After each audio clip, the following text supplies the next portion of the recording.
About a year ago, I had no idea who I was. I'd lost my identity, and some of you here know what it's like to devote your life to something. It could be a sport, a hobby, or a drug.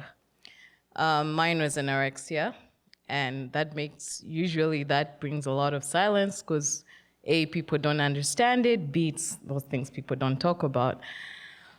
Anyways, for half my life, I took pride in that. I was given compliments for that. That's who I thought I was. But I lost that, I guess, a year ago. And then I went back to all other addictions you can think of: alcohol, weed, sex. When things really got bad, I thought, why not? Just, pile them on. I mean, it couldn't get worse.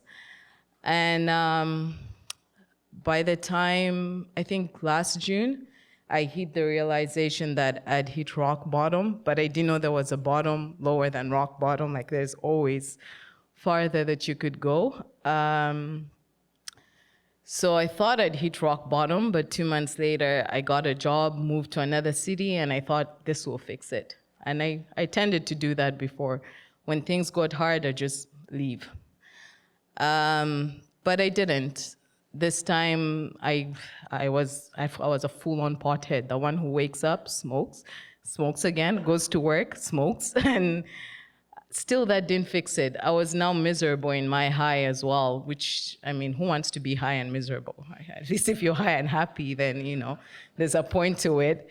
But I was high and miserable. So I eventually thought I'd do the next thing I thought was right. So I called a shrink. I called a psychologist.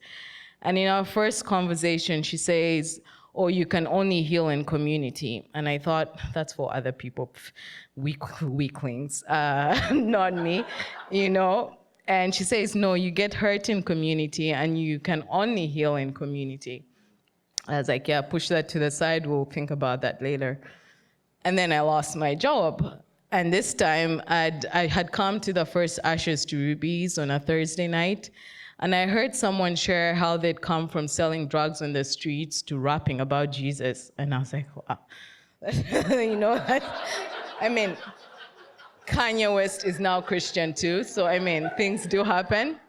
So I was like, okay. And I left that night feeling like, yes, there's hope, there's really hope for me, I went home, smoked my last stash, and I was like, okay, tomorrow we'll start.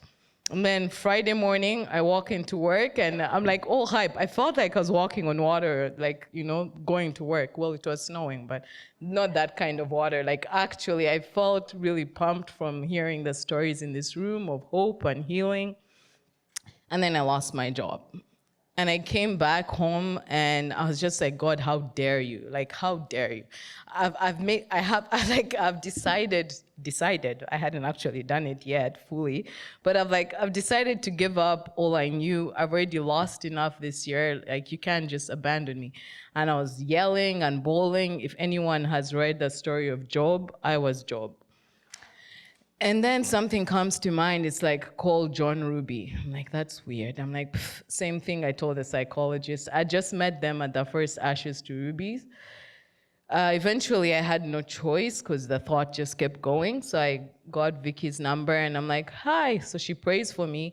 I don't know what I expected. I expected maybe I'd call her, angels would come down, God would say, well done, my good and faithful servant, here, you're fixed. Everything is fine. That didn't happen, but after I spoke to Vicky, I was still I spent the whole afternoon watching cars just drive by and just thinking how my life was far from where I thought it would be. I now literally didn't know who I was. I wasn't the anorexic, I wasn't the pothead, I wasn't employed, so what am I, And I just remember asking that, just give me somewhere to be this weekend. And then Vicky calls, she said she has a ticket for this conference.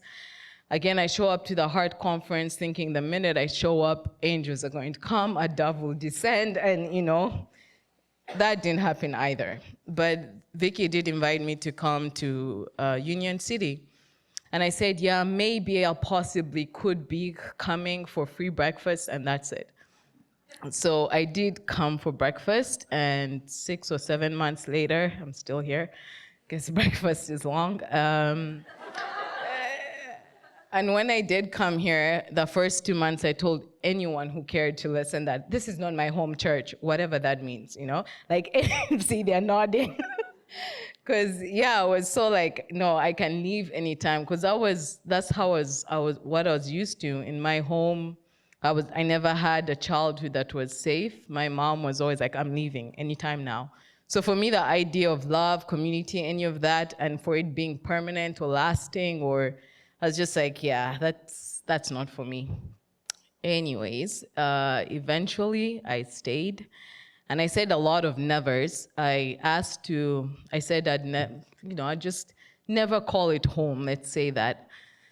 And eventually I've asked to help out, and I asked Vicky, I was like, can I be in the background, like part of the wall fixtures or something?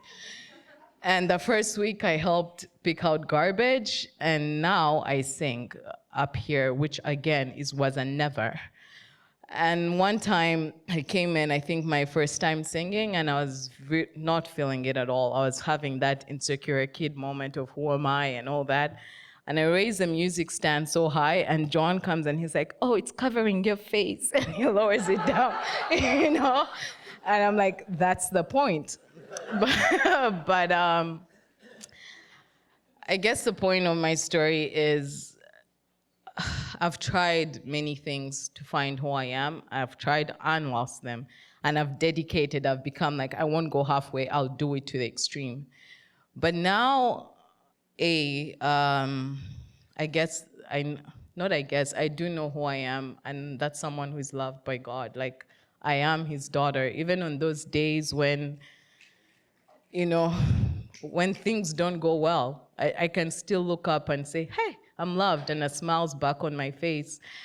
And also when my crazies go crazy, like when my crazies are up and running, I come in here and people are like, yeah, me too, my crazy is there today. And I find that I don't have to pretend, I don't have to, and people get it. So I don't know where you're at in this room, but I'm glad there's hope in this room. And if you dare to open up even a teeny, tiny, tiny little bit, it will get in. And before you know it, you'll be doing things you never thought you would do. Jesus says in Luke that when the eye is a lamp of the body, and if your eye has light, or if you have light, if your eyes are bright or something like that, you can look it up. But it's something like unclouded. Let's say that. If your eyes are unclouded, then your whole body is full of light. And if your whole body is full of light, it's like as if a lamp is shining brightly on you.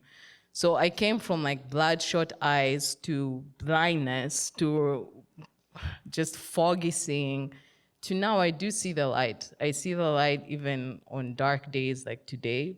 Like I do see the light. And yeah, that's it for me.